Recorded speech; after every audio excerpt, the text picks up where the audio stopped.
और उतना ही ऐतिहासिक कांग्रेस का ये डिप है। 58 सीटों का नुकसान 19 सीटों पर सिमटती दिख रही है।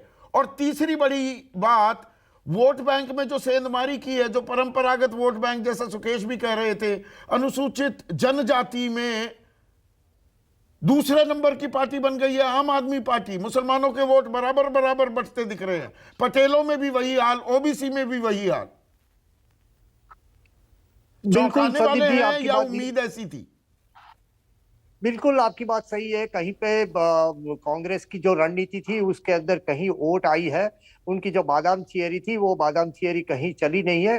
दो वजह हो सकती है, क्योंकि मैंने कई जगह पे कई ज्ञातियों की मीटिंग भी मैंने अटेंड की थी। कल लेट नाइट तक भी मैं इनकी दोनों पार्टी की रणनीति को ट्रैक किया था।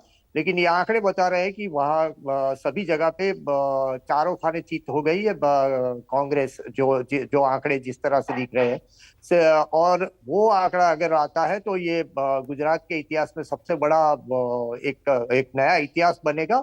और जब ये जो एसटी और एससी के और मुस्लिम की जो वोट बैंक थी कांग्रेस की, जो उसके अंदर जो सेंधमारी है वो बहुत ही बड़ी सेंधमारी है। और डब्ल्यू के तहत अगर ये सेंध लगी है तो ये सेंध सही में गुजरात के अंदर कांग्रेस के लिए कांग्रेस कहीं पे भी एक कोने में मतलब पड़ी हुई है। कांग्रेस के अस्तित्व पर खतरा आ गया है विकल्प के तौर पर। क्या गुजरात अब आम आदमी पार्टी की ओर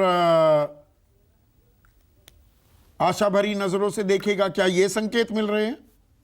बिल्कुल बिल्कुल। अगर ये जो कांग्रेस की ये परंपरागत वोट बैंक है जो टूटने की संभावना बहुत ही कम थी, ओबीसी के अंदर जिस तरह से उनकी पैठ थी, और वही रणनीति के तहत कांग्रेस ने अपने मुख्यमंत्री का नाम भी मुख्यमंत्री भी घोषित कर दिया था कि ओबीसी का मुख्यमंत्री होगा, क्योंकि बहुतल ओबीसी इलाके में सेकंड फेज का जो वोटिंग हो रहा था उसी में हो रहा था।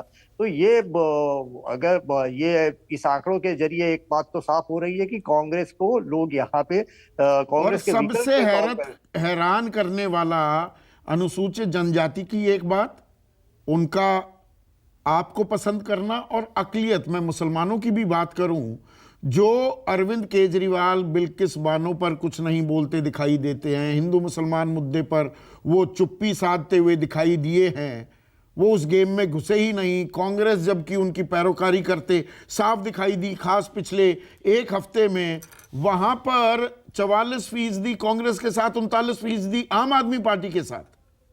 यह भी अपने आप में दरअसल एक चौंकाने वाला शिफ्ट है, अगर यह शिफ्ट होता दिखा नतीजों के दिन।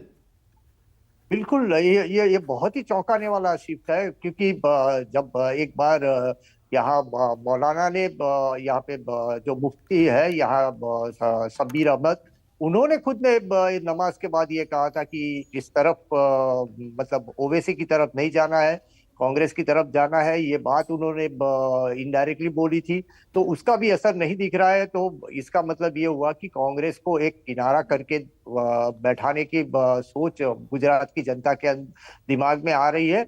या तो इतने समय से कांग्रेस ने जो 5 साल के अंदर कांग्रेस के जो जितने भी विधायक थे, मतलब जितने ज्यादातर विधायक बीजेपी में चले गए, वो एक भरोसा उन्होंने गंवाया तो है। कांग्रेस तो के लिए खतरे की घंटी बजती दिख रही है। पहाड़ों से अच्छी खबर है, लेकिन गुजरात में खतरे की घंटी पर पहले